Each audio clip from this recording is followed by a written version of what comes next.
Welcome to கண்ணாடி பாட் அரசன் soaps மற்றும் ஸ்ரீகுமரன் தங்க மாளிகை. ஒருத்தர் பிரபலம் ஆகும்போது அவரை பற்றி சர்ச்சைகள் வருது சகஜம்தான். ஆனால் அது எல்லாமே செய்திகளில் கொஞ்ச நாள் தான் இருக்கும். ஆனால் வாழ்நாள் முழுவதும் சர்ச்சையில் இருக்கிறவர் தான் சுவாமி நித்யானந்தா. அவர் போட்டுக்கிற ட்ரெஸ்ல இருந்து அவர் சிரிக்கிறது, நடக்கிறது, பேசுறது எல்லாமே சர்ச்சைக்குரியது. சர்ச்சை நாயகன் நித்யானந்தா பற்றி தான் இன்றைய கண்ணாடி நிகழ்ச்சி.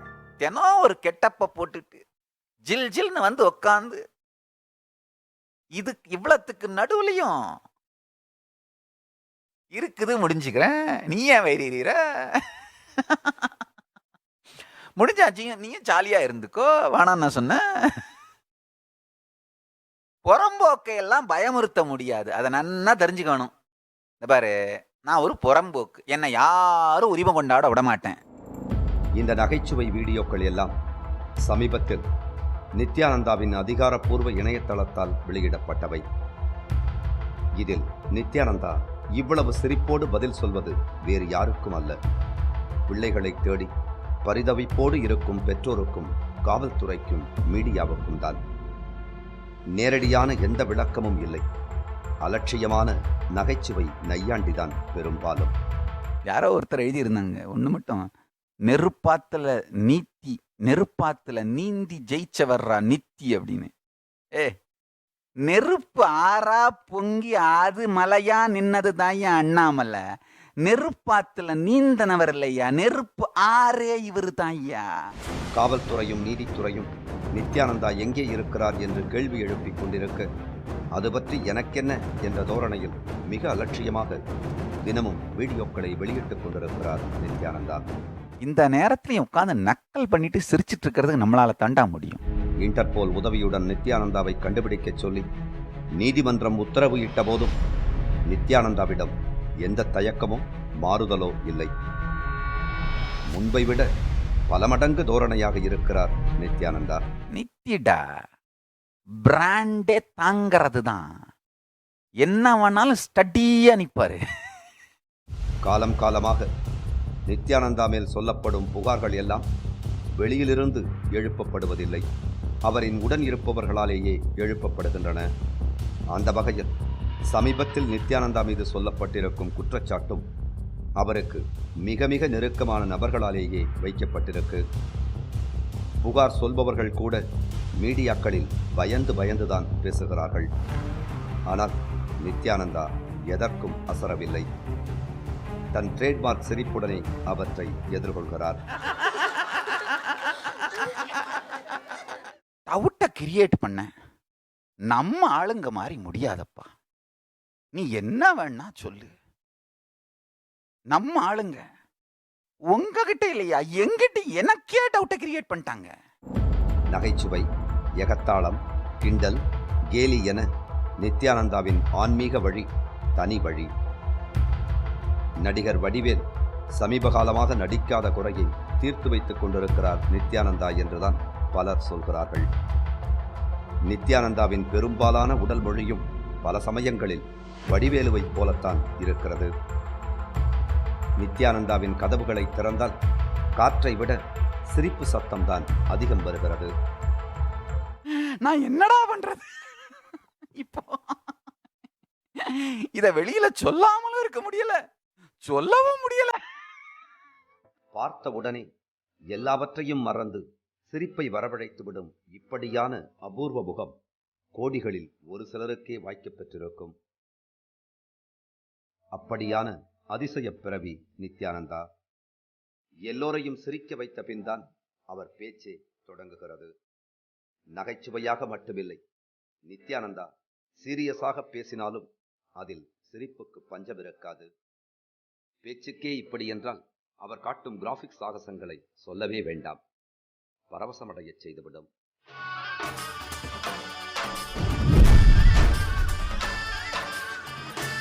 என்னையத்தான் அவதூறு பண்றாங்கன்னு நல்லா தெரியுது, ஆனா அதை படிச்சா நமக்கே ருசியா இருக்கு. அவ்வளவு லாஜிக்கா பிரசன்ட் பண்ணியிருக்காருங்க. நித்யானந்தா இப்படி செய்வதும் பேசுவதும் வெறும் நகைச்சுவைக்காக மட்டுமில்லை, இது அவருக்கான தனி அடையாளம். இதை சீரியஸாகத்தான் செய்கிறார் நித்யானந்தா. நிகழ்ச்சியை பார்த்து கைதட்டி மேளமடித்துக் கொண்டாடும் அவரின் பக்த ரசிகர்களுக்கு இதுதான் ஃபுல் எனர்ஜி. நவீன ஆன்மீக உலகில் எல்லோரும் வியந்து பார்க்கும் ஆல்ரவுண்டர் நித்யானந்தா. நகைச்சுவையோடு ஆன்மீகத்தை கையாளும் நித்யானந்தா அவர் மீதான குற்றச்சாட்டுகளையும் அப்படியேதான் கையாள்கிறார். இது சிரிக்கிறதா, சிரிக்காம விடுறதா? இது மொத்தத்தையும் இப்ப நான் இங்கிலீஷ்ல வேற டிரான்ஸ்லேட் பண்ணணுமா? All right, all the devotees. Know what I set I really cannot translate. I only will tell one line. இந்த முறை நித்யானந்தா மீது வைக்கப்படும் குற்றச்சாட்டுகள் சாதாரணமானவை அல்ல என்கின்றனர் சட்ட வல்லுநர்கள். ஆனால் எல்லாவற்றுக்கும் துணிந்துதான் செயல்படுகிறார் நித்யானந்தா. அவரின் சிறு வயது வாழ்க்கையில் இருந்தே இது தொடங்கி இருக்கிறது. 2010 சர்ச்சை வீடியோவிற்கு பின்பான நித்யானந்தா தான் எல்லோருக்கும் மிக பிரபலம். அதற்கு முன்பான நித்யானந்தாவை பற்றி பலருக்கும் தெரியாது. திருவண்ணாமலைக்காரர் என்று பொதுவாக சொல்லிச் செல்வார்கள். ஆனால் நித்யானந்தாவின் ஆன்மீக வாழ்க்கையை சர்ச்சையில் தொடங்கியது என்று நிறைய பேருக்கு தெரியாது. திருவண்ணாமலை பக்கத்தில் கீழ்கச்சிராப்பட்டு, நாச்சானந்தல் கிராமங்களுக்கு இடையில்தான் நித்யானந்தாவின் பூர்வீக சொத்து இருக்கிறது. மொத்தம் தாத்தாவுது, அம்மாளுடைய அப்பாவுது. ராஜமலையார் இருந்தது, திருவண்ணாமலை இருக்கிற மண்டி, ராஜமலையார் மண்டியில் அவர் இடம் இது பரம்பரை சொத்து. சரி. வெட்ட வெளியாய் இருக்கும் இந்த இடம் நித்யானந்தாவிற்கு மிகவும் ஸ்பெஷல். இந்த இடத்தில்தான் நித்யானந்தாவிற்கு நெருங்கியவர்களின் உடல்கள் அடக்கம் செய்யப்பட்டுள்ளன. அவரின் பாட்டி, அப்பா என்ற பெயர் எழுதிய சமாதிகள் வரிசையாக இருக்கின்றன. அந்த பீடங்களின் மேல் நந்தி சிலையும் லிங்க சிலையும் வைக்கப்பட்டிருக்கிறது. அவங்க பெரியப்பா இருக்குது, அவங்க பாட்டிக்குது, அவங்க அப்பா இருக்குது, வேறு 2 பேர் ஜெயக்குமார் ஐயாவுன்னு ஒன்று இருக்குது. அதுக்கு அந்தாடி யாராவது 2 பேர், ஒரு ஆயா ஒரு இன்னொரு போனாங்க. இந்த இடத்தை போல் நித்யானந்தாவுக்கு திருவண்ணாமலையில் மறக்க முடியாத இடங்கள் நிறைய இருக்கின்றன. அந்த இடங்கள் பலவற்றில் நித்யானந்தா அவமானப்படுத்தப்பட்டே இருக்கிறார். மலையில் இருக்கக்கூடாது, மலையில் நாளைக்கு அவர் குடியேறிடுவார், பில்டிங் கட்டிடுவார், கோவில் கட்டிடுவார், அப்போ அண்ணாமலைக்கு வந்து அந்த இடத்துல கொஞ்சம் இதுவாக இருக்கும்ன்ற எண்ணங்கள்லாம் மனசில் இதெல்லாம் தோண்டிக்கிண்டி தான் அந்த பிரச்சனையை கொண்டு வந்தாங்க. திருவண்ணாமலைக்கு செல்லும் முக்கிய சாலையில் இருந்திருக்கிறது நித்யானந்தாவின் சொந்த வீடு. இன்று சைக்கிள் கடையாகவும் ஜவுளி கடையாகவும் சின்ன ஷாப்பிங் காம்ப்ளெக்ஸாக மாறிப்போய்விட்டது. நல்லா வாழ்ந்த குடும்பம்தான் நித்யானந்தாவுடைய குடும்பம். அவரின் அப்பாவுக்கும் சித்தப்பாவுக்கும் தான் இந்த வீடு இருந்திருக்கிறது. அவங்க அப்பா அருணாச்சலம் என்பவர் வந்து இங்கே அருணாச்சலா சூப்பர் மார்க்கெட்னு ஒன்று வச்சுருந்தாங்க. அப்பையிலேருந்தே அவர் வந்து போக இருக்கும். சித்தப்பா சர்வைவராகவும் அப்பா சூப்பர் மார்க்கெட்டும் வைத்திருந்த நிலையில் நித்யானந்தாவின் பார்வை ஆன்மீகத்தின் பக்கம் திரும்பி இருக்கிறது. திருவண்ணாமலை மலை அடிவாரத்தில் பல ஊர்களில் இருந்து வந்த சாமியார்கள் ஊர் முழுவதும் நிறைந்திருக்க நித்யானந்தாவிற்கும் அந்த ஆர்வம் எழுந்திருக்கிறது. நித்யானந்தாவுக்கு சின்ன வயசில் ராஜசேகர்னு பேர். ராஜசேகர் சாதாரணமாக மாணவ பருவத்தில் இங்கே திருவண்ணாமலை இருந்து எல்லா மக்களாக கூட நம்ம சேஷாத்திரி ஆசிரமத்தில் அடிக்கடி போயிட்டு ஆசிரமத்தில் உட்காந்து தியானம் பண்ணுவாப்புல. அப்பயே சின்ன வயசுலேயே, சின்ன வயசாக இருக்கும் போதே நாம் ஆன்மீகத்தில் இருக்கணும், சாமி அருள் வேணும்னு சொல்லிட்டு நிறைய கோயிலாக சுற்றுறதெல்லாம் நான் கண்ணாட பார்த்துருக்குறேன். அப்பேற்பட்ட அற்புதமான தம்பி தான். பள்ளி படிப்பை விட்டுவிட்டு ஆன்மீக பாதைக்கு திரும்பிய நித்யானந்தா வீட்டுக்கு பக்கத்தில் இருக்கும் சேஷாத்ரி சுவாமிகள் ஆசிரமத்திற்கு அடிக்கடி சென்றிருக்கிறார். அவர் தானாக தன்னுடைய படிப்பெல்லாம் டிஸ்கண்டினியூ பண்ணிவிட்டு ஒரு ஸ்டேஜில் வந்துட்டு நேராக ஒருத்தர்கிட்ட போயிட்டு இதுக்கு போனார். எங்கே ராமகிருஷ்ண மட்டம் இருக்குது பாருங்கள், அங்கே போயிட்டு தீட்சை எடுக்கணும்னு போனார். அவங்க வந்து அவ்வளோ சீக்கிரம் தீட்சை எடுக்க முடியாது, இங்கே நீங்கள் யங் ஏஜ் அப்படின்னு சொன்னாங்க. நடிகை ரஞ்சிதாவோடு தொடர்பு படுத்தி சொல்லப்பட்ட குற்றச்சாட்டு வெளிவந்த போது நான் ஆண்மை விஷயத்தில் சிறுவனைப் போல என்று அறிக்கை விட்டார் நித்யானந்தா. அப்போதே உரிய வயதுக்கு ஏற்றார் போல் வராதவர் பள்ளிக்கூடம் படிக்கும்போது எப்படி இருந்திருப்பார்? அதனாலோ என்னவோ தீட்சை கொடுக்க மறுத்திருக்கிறார்கள். இதற்கிடையில் குடும்ப சூழ்நிலையும் அவரை தொடர்ந்து அங்கு இருக்க விடவில்லை. நடுத்தர குடும்பமாக இருந்த நித்யானந்தாவின் குடும்பம் சில பல காரணங்களினால் நலிவடைந்திருக்கிறதாம். குடும்ப கஷ்டத்தினால் அவரின் அப்பாவும் சித்தப்பாவும் பூர்வீக வீட்டை விற்றுவிட்டதாக சொல்கிறார்கள்.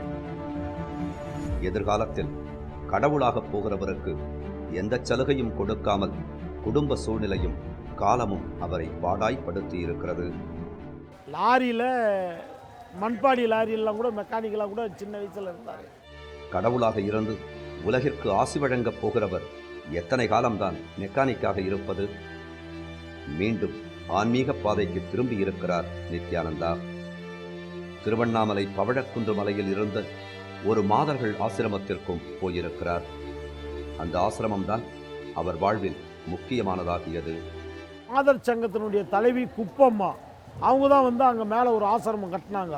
அவங்க கூட வந்து சரோஜினி சேஷாலன்னு ஒரு அம்மா, அவங்க தான் தலைவர். அப்புறம் அவ்வை சரோஜினின்னு ஒரு அம்மா, அவங்க பொருளாளர். அப்புறம் ராஜவினி அம்மா, அவங்க வந்து செயலாளர். இந்த மாதிரி ஒரு குழுவாக இருந்து அதை வந்து அந்த மாதர் சங்கம் வழிபாடு செய்துன்னு இருந்தாங்க. அப்போ இவர் வந்து அவங்களுக்கு சீடராக சுவாமிஜி இருந்தார். நித்யானந்தா சிவபக்தராக இருந்தாலும் அவர் ஒரு கண்ணனைப் போலத்தான். கோகுலத்தில் இருப்பது போல அவரை சுற்றி எல்லா நாட்களிலும் பெண்கள் தான் அதிகம் இருந்திருக்கிறார்கள். நித்யானந்தா முதலில் கைது செய்யப்பட்டு கர்நாடகாவில் உள்ள பரப்பன அக்ரஹார சிறைக்கு போனபோது கூட ஆண்கள் பகுதியில் இடம் இல்லாததால் பெண்கள் பகுதி சிறையில்தான் வைக்கப்பட்டிருந்தார். நித்யானந்தாவின் ராசி அப்படியா, இல்லை அவரின் விருப்பமே அப்படியா என்று தெரியவில்லை. கண்ணாடி குழு நித்யானந்தாவோட பிறந்த ஊர் திருவண்ணாமலைக்கு போய் அவரை பற்றி விசாரித்தோம். அவரை பற்றி வெளியே வராத நிறைய தகவல்கள் வெளியே வந்தது. திருவண்ணாமலைக்கு போய் நித்யானந்தா பற்றி விசாரித்தப்போ அவரை பற்றி நிறைய பேர் ஆதரவாக பேசினாங்க, எதிராகவும் பேசினாங்க. ஆனால் சில பேர் சொன்ன விஷயங்கள் ரொம்ப ஆச்சரியமாக இருந்தது. அவருடைய கைலாயத்தில் கூட கொம்பு வைத்த ஜடாமுனிகளை விட சக்தி ரூபிணிகள் தான் அதிகம் காட்சியளிக்கிறார்கள். நித்யானந்தாவின் மேல் சமீபத்தில் புகார் அளித்திருக்கும் ஜனார்தன சர்மா இதை குற்றச்சாட்டாக பல மீடியாக்களில் தெரிவிக்கிறார். ஆனால் நித்யானந்தாவின் பக்தர்கள் இதை வேறு வகையில் பார்க்கின்றனர். அவர் போய் சக்குன்னு போயிட்டு எங்கேயோ மறைச்சிக்கினுக்கிறாரு. எதுக்கு போய் மறையணும்? இன்னும் அது இன்னும் பெரிய 10 கொலையை பண்ணிவிட்டு அவன் நேராக வெளியே போய் ஜெயிலில் இருந்துட்டு வெளியே வரான். இப்போ அதே நம்ம திருவண்ணாமலையில் கூட இந்த மாதிரி வெளிநாட்டு பொண்ணை வந்து இது மாதிரி இது பண்ணிட்டாங்கன்னு சொல்கிறாங்க. அதெல்லாம் கூட ஒரு பெரிய இது இல்லை. இது என்ன அவருக்கு என்ன இருக்குது? இது ஒரு பொண்ணை போய் அவர் அடைச்சி வைக்கணும். பலாயிரக்கணக்கான பக்தர்கள் இருக்கிறாங்க. இந்த பொண்ணு இல்லைனாக்கா வேறு பொண்ணு வந்து அந்த பணிவிடை செய்யாதா? அவருடைய ஆசிரமத்துக்கு வேலை செய்யாதா? அதனால் வந்து நித்யானந்தான்றவர் நாங்கள் பார்க்குற பார்வைக்கு அவர் மகான். பவழக்குன்று மலையில் பெண்கள் நடத்தி வந்த ஆசிரமத்தில்தான் நித்யானந்தா தீட்சை பெற்றதாக சொல்வார்கள். ஆனால் அந்த ஆசிரமத்தில் இருந்து விரைவில் வெளியேற்றப்பட்டார் நித்யானந்தா. இதுவும் நித்யானந்தாவின் ராசியா என்று தெரியவில்லை. நித்யானந்தா எந்த ஆசிரமத்துக்கு மடத்துக்கு போனாலும் முதலில் அவர் கொண்டாடப்படுகிறார், விரைவில் எதிர்க்கப்படுகிறார். மதுரை ஆதீனம் கூட தன் வாரிசு என்று சொன்னார், கூடவே அழைத்துச் சென்றார். ஆனால் விரைவில் நித்யானந்தாவை கழட்டி விட்டு விட்டார். இதன் பின்னணி இருவருக்குமே தான் வெளிச்சம். நித்யானந்தா சமீபத்தில் வெளியிட்ட அறிக்கையில் கூட தனக்கு காணி நிலம் வேண்டும், நானும் என் சீடர்களும் நிம்மதியாக சென்று விடுவோம் என்றார். ஆனால் அந்த காணி நிலத்தை அவருக்கு கொடுக்கவே மறுக்கிறார்கள். அவரும் பல மடங்களுக்கு சென்று சின்ன குடிசை போட்டுக் கொள்கிறேன் என்றுதான் கேட்கிறார். ஆனால் நித்யானந்தாவை பார்த்தாலே பயப்படுகிறார்கள். இந்த பயம் பவழக்குன்று ஆசிரமத்திலேயே தொடங்கி இருக்கிறது. அந்த ஆசிரமத்தை வந்து அவர் கைப்படுத்திக்குவார், அவர் எடுத்துக்குவாருன்ற முறையில் அதை வந்து வேறு மாதிரியாக சுத்தகரித்து அவர் அந்த மலையை விட்டு கீழே இறக்கணும் அப்படின்ற ஒரு டீம் ஒன்று உருவாகுது. திண்ணையில் இடம் கொடுத்தால்னு வர வாக்கியத்தில் இருப்பது மாதிரி நித்யானந்தா மொத்தத்தையும் அபகரித்து விடுவார்னு பயந்திருக்காங்க.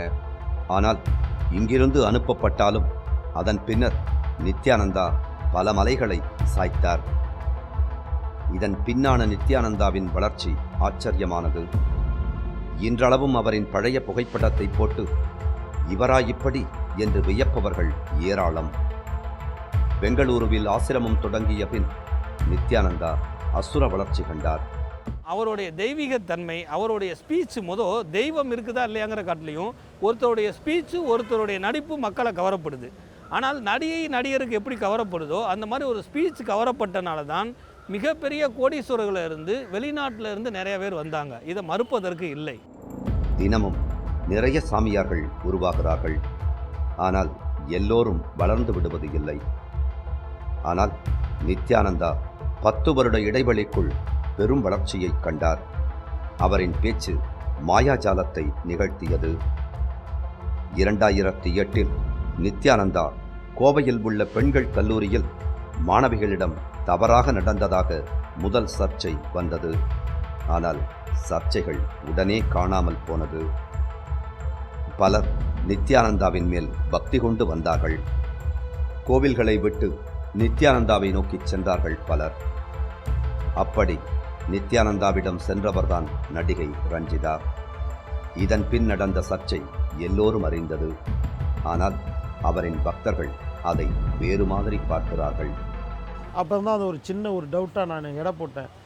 ரஞ்சிதான்னு சொல்கிறாங்களே, ரஞ்சிதாவோட இன்னும் அழகு வாழ்ந்ததுலாங்கிறாங்களே, இந்த கேரளாலேருந்து வந்துக்கிறாங்க, ஆந்திராவிலேருந்து வந்துக்கிறாங்களே, இதெல்லாம் சின்ன சின்ன பசங்களாக இருக்குது. இப்படி இருக்குது எல்லாம் நித்யானந்தா நம்ம ஓம் நித்யானந்தாய நமக இப்படிலாம் சொல்லிக்கின்னு அவருடைய மந்திரத்தையே ஜெபிக்குதுங்களே. இந்த அளவுக்கு அவர் மேலே அவர் ஒரு பித்தாக இருக்கிறவங்க இவர் போய் இந்த காரியத்தெல்லாம் செய்வாரா என்ற உள்ள மனசில் எனக்கு அப்படியே குத்துச்சு இதுவாகுது அதை நினைக்கும் போது. விரைவில் வெளிவந்த நித்யானந்தா அதன் பின் பல நிகழ்ச்சிகளை நடத்தினார். அவற்றிலெல்லாம் பக்தர்களின் கூட்டம் பெருகியது. இதன் பின் நிறைய வெளிநாட்டு பக்தர்கள் வரத் தொடங்கினார்கள். நிகழ்ச்சி நடத்தினார். குறைஞ்சபட்சம் எனக்கு தெரிஞ்சு ஒரு 20,000 பெண்களை பார்த்தேன். அவங்க எல்லாருமே திருவண்ணாமலையில் வந்தாங்க. அந்த திருவண்ணாமலையில் வந்து பார்க்கும்போது ஏதோ நம்மலாம் வந்து ஏதோ மகாபாரத புக்கில் படிச்சுக்கிறேன், ராமாயணத்தில் படிச்சுக்கிறேன், சினிமாவில் வந்து படங்கள்லாம் பார்த்துக்கிறேன், ஆன்மீக படத்தெல்லாம் ரதி, ரம்ப, ஊர்வசி, மேனக, சிலோம்திர இப்படிலாம் சொல்லுவாங்க. அந்த மாதிரி இந்த உலகத்து தேசத்து அழகிங்களாம்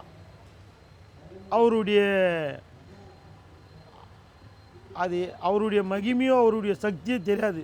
நித்யானந்தா தன்னுடைய முதல் ஆசிரமத்தை 2000 ஆரம்பிச்சார். ஒரு சின்ன ஆசிரமம் தான். ஆனால் இன்னைக்கு உலகத்தில் 50 நாடுகளில் நித்யானந்தாவோட ஆசிரமங்கள் இருக்கு. கோடி கோடியாக பணம் இருக்கு, சொத்து இருக்கு. ஒரு மொத்த தீவ விலைக்கு வாங்கியிருக்காரு. எப்படி 20 வருஷத்துல இவ்வளோ வளர்ச்சி? பள்ளி படிப்பையும் முடிக்காத நித்யானந்தாவால் எப்படி இவ்வளோ சாதிக்க முடிஞ்சது? ஒரு பக்கம் வெளி உலகம் அவரை பார்த்து சிரிக்கிறாங்க, இன்னொரு பக்கம் அவரோட பக்தர்கள் அவரை கொண்டாடுறாங்க. இந்த மேஜிக் எப்படி நடந்தது? இந்த வழக்குகள் எல்லாம் நடந்து கொண்டிருக்கும் போதே நித்யானந்தா மேலும் மேலும் சில சர்ச்சைகளில் சிக்கினார். அவர் பல அறிக்கைகளை வெளியிட்டார். எல்லாம் விவாதங்களாகின.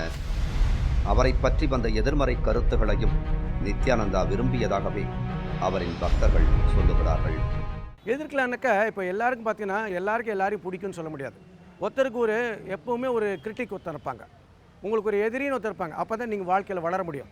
ஸோ அவர் கிரிட்டிக் இருக்க தான் அவருக்கு வாழ்க்கையில் வளர்ந்துட்டே போயிட்டுருக்காரு. அவரோட வளர்ச்சிக்கு காரணமே அந்த கிரிட்டிக் தான்.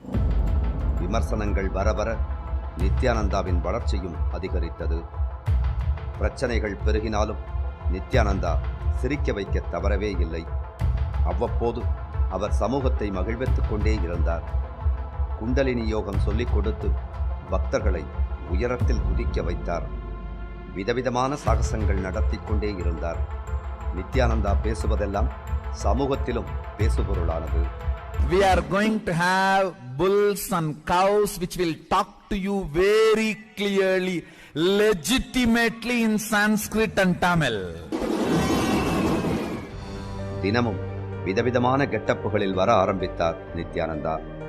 அவரைப் போல் அவரின் சீடர்களும் வேஷங்கள் போட ஆரம்பித்தார்கள். சிறு குழந்தைகள் எல்லாம் பள்ளி மாறுவேட போட்டிகளில் இருப்பது போலவே தினமும் காட்சியளித்தார்கள். பக்தர்களோடு அடிக்கடி உரையாடினார் நித்யானந்தா. தான் சூரியனை நிறுத்திவிட்டதாய் அதிர்ச்சி கொடுத்தார். I told the sun, don't come out till I finish the Dwajarohanam.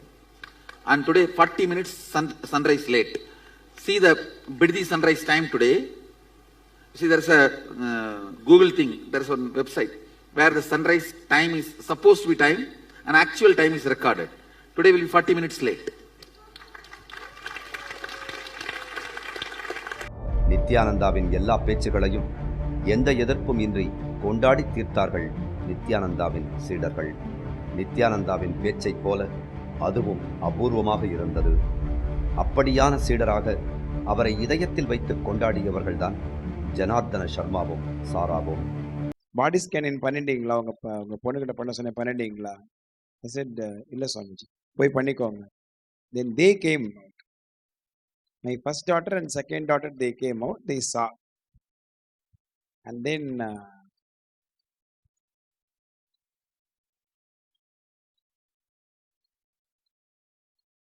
it was very,